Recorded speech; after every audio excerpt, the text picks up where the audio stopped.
Donc, la troisième édition du Paris Workplace Index cette année nous offre un regard croisé entre les salariés parisiens et les salariés londoniens, avec toujours la question de la perception du lieu de travail. 3 enseignements intéressants. Le premier, c'est le fait que l'attractivité de la place de Paris reste plutôt très bonne, puisqu'il y a un attachement fort des salariés avec la ville pour à peu près 80%. On a le même résultat sur Londres.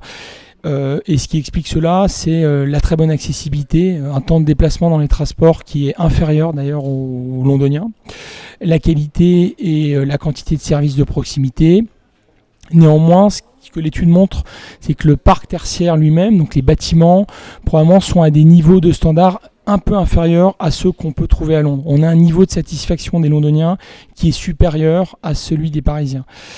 L'étude également montre très bien l'impact positif du lieu de travail, donc du bâtiment, des espaces physiques, des services, du temps de déplacement, de la qualité architecturale sur le bien-être des usagers, des collaborateurs des entreprises, qui nous disent, en tout cas pour les Parisiens, ça participe de mon bien-être à hauteur de 85%, ce qui est considérable.